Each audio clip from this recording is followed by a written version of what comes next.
I-26F. Still feel hurt about something that happened when I was around 15, minus 16. Back then my family was living in Germany military, and my mom 46 planned a detailed week-long trip to Italy for our family of 5, plus my cousin. Italy was close and is my favorite place in the world. So, I was excited based on vague mentions that it would happen sometime in the summer, which typically means when school is out, right? But I was never given actual dates or any solid info. No mention of it at dinner, no family meeting called. It wasn't even on the family calendar, which usually had everything from big trips to dentist appointments. I was the only one in high school at the time, so I was the only child with a schedule that really mattered. And I had a major AP project to write at the end of the year. 4 days before the trip, my stepdad casually asked if I had packed yet. That was the first time I realized this trip was actually happening.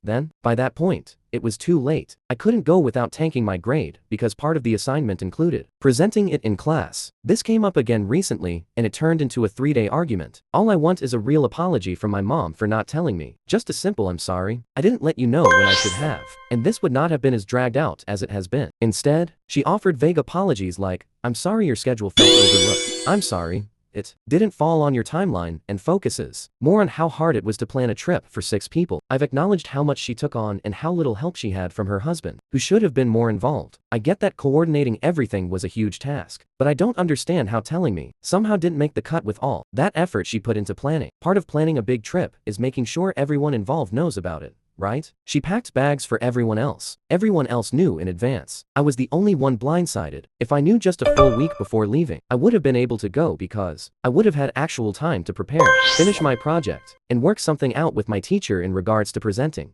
That didn't seem like I was just asking for an extension due to poor time planning. To me, it's not about holding a grudge or wanting to rehash the past. It's about wanting her to take real ownership of the fact that she didn't communicate something important without trying to defend it. Instead, she seems to think that her stress at the time should excuse the oversight completely. So Aita, for still wanting a direct apology all these years later. Update. I asked my stepdad what he remembered about this. Initially, he thought that I was told about the trip and just didn't pack for it. After knowing that I was never told, he offered an apology. So there is some closure there. It's nice to finally hear from someone. "I'm sorry you never knew. That was messed up," which is all I really needed.